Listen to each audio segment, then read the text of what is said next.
Hi friends, welcome back to మీ Sama's kitchen. ఈరోజు మన కిచెన్లో పిల్లల నుండి పెద్దల వరకు అందరూ ఇష్టపడే స్ట్రీట్ స్టైల్ గోబీ మంచూరియన్ ఇంట్లోనే ఏ విధంగా సింపుల్గా చేసుకోవాలో నేర్చుకుందామండి. శీతాకాలం రాగానే సాయంత్రం పూట ఏదైనా వేడివేడిగా తినాలి అనిపిస్తుంది. అదేవిధంగా శీతాకాలంలో మనకు మార్కెట్లో గోబీ ఫ్రెష్గా కనిపిస్తూ ఉంటుంది. ఈసారి మీరు గోబీని తెచ్చుకొని రెసిపీని తప్పకుండా ట్రై చేయండి. మీకు గనక నచ్చినట్లయితే లైక్ చేయండి. ప్లీజ్ సబ్స్క్రైబ్ చేసి నా ఛానల్కి సపోర్ట్ చేయండి. ఇక్కడ నేను 300 గ్రామ్స్ వరకు గోబీని తీసుకున్నానండి. తీసుకునే విధంగా చివర్లను కట్ చేసుకొని పెట్టుకున్నాను.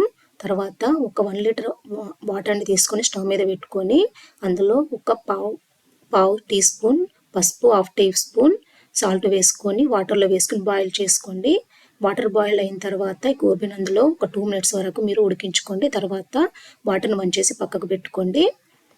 తర్వాత ఒక బౌల్ తీసుకుని అందులో 1 table spoons cornflour, 1 table spoon బియ్యం పిండి, 1 టీ స్పూన్ పసుపు, 1/2 టీ స్పూన్ సాల్ట్, కొంచెం పెప్పర్ పౌడర్ వేసుకొని బాగా కలుపుకోండి. ఇదంతా బాగా కలిగిన తర్వాత సరిపడినన్ని వాటర్ వేసి మరొకసారి బాగా కలుపుకోండి. పిండి యొక్క కన్సిస్టెన్సీ మనకు బజ్జీ పిండిలాగా ఉండాలండి. మనం బజ్జీలు వేసుకుని చూడండి, ఆ పిండిలాగా ఉండాలి. తర్వాత ఇదంతా బాగా మిక్స్ అయిన తర్వాత అందులో మనము ఉడికించుకున్నటువంటి బాయిల్ చేసుకున్నటువంటి గోబీని వేసుకోండి.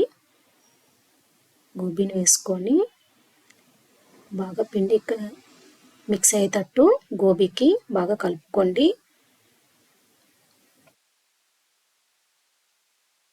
బాగా కలిపిన తర్వాత పైనుండి ఒక 1 టేబుల్ స్పూన్ వరకు కార్న్ఫ్లోర్ వేసుకోండి. ఇలా పైనుండి కార్న్ఫ్లోర్ వేయడం వల్ల మనకు మంచూరియన్ క్రిస్పీగా వస్తుందండి. మనం ఫ్రై చేసినప్పుడు క్రిస్పీగా వస్తుంది. తర్వాత ఇదంతా బాగా కోటింగ్ అయిన తర్వాత ఒక ప్లేట్లోకి తీసుకోండి. ఇందులోనే ఉంచితే గోబీ సాఫ్ట్గా తయారవుతుంది. కాబట్టి ప్లేట్లో తీసుకొని పక్కకు పెట్టుకోండి.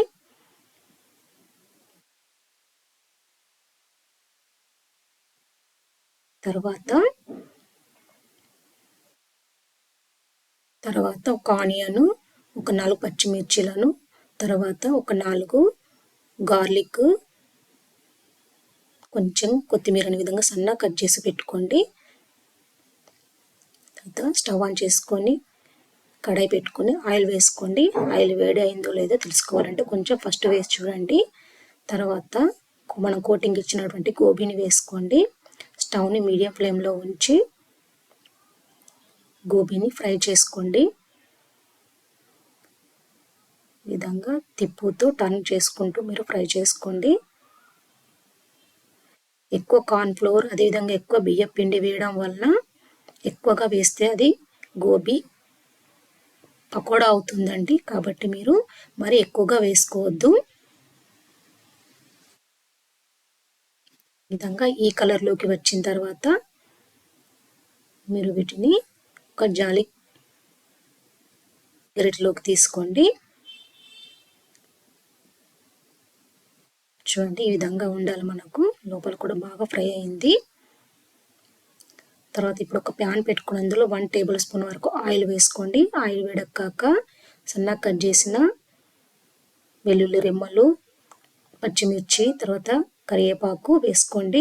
కొంచెం వేగిన తర్వాత సన్నగా కట్ చేసినటువంటి ఆనియన్స్ వేసుకోండి.